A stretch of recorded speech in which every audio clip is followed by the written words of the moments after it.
Machine change করার ক্ষমতা আমার হাতে নেই, মেশিন পাহারা দিবার ক্ষমতা তো আমাদের কাছে আছে। হ্যাঁ, মেশিন পাহারা দিবার ক্ষমতা আছে তো? এই মেশিন পাহারা দিবার ক্ষমতা, মেশিন চেঞ্জ করার ক্ষমতা যখন হবে ব্যালটে নিয়ে চলে আসবো, সেই ক্ষমতা তৈরি হয়নি।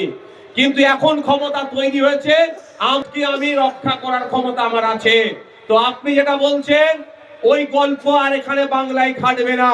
আমার ভোট দিয়েছি করোনা কেন্দ্রে, আমার ভোটটাও আমি বুঝে নেব, সেই ক্ষমতা আমাদের আছে, আমরা বুঝে নেব।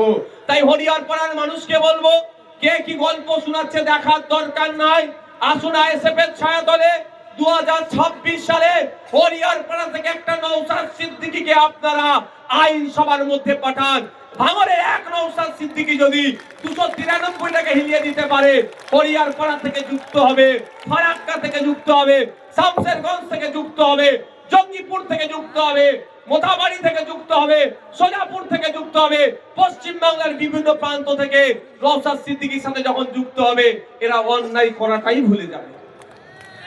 আচ্ছা, লাস্ট একটা কথা বলি, আমাদের মাইকের তার নাকি কোথায় কেটে দিয়েছে, সনদদা বললো। একটা উদাহরণ দেবো, একটু শেষ করবো। স্বামী বিবেকানন্দ জি, আপনার নাম জানেন তো সবাই? একজন ধর্মগুরু, সমাজ সংস্কারক, কিন্তু সব ধর্মের মানুষ তাকে রেসপেক্ট করে। হযরত মুহাম্মদ সাল্লাল্লাহু আলাইহি ওয়াসাল্লাম ধর্মগুরু, সমাজ সংস্কারক, বড় রাজনীতিবিদ, কিন্তু সব ধর্মের মানুষ তাকে সম্মান করে। এক মিনিট এইটাই বলি, শেষ করে দেবো। স্বামী বিবেকানন্দজির একটা আমি বাণী শুনিয়ে শেষ করব। স্বামী বিবেকানন্দজি বলছেন, সারাদিন চলার পথে যদি কোনো বাধার সম্মুখীন না হও, তাহলে তুই জানবে তুমি ভুল পথে পরিচালিত হচ্ছ। এত ভালো প্রোগ্রাম হয়েছে, দুটো মাইকে যদি না তারই কাটতো তাহলে প্রোগ্রামটাই তো রাখবে।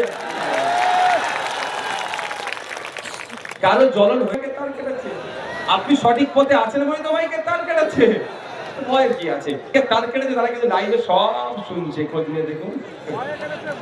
আচ্ছা, আপনাদের অনুরোধ করবো, যেমন আপনারা শৃঙ্খলার সাথে এসেছিলেন, শৃঙ্খলার সাথে ফিরে যান।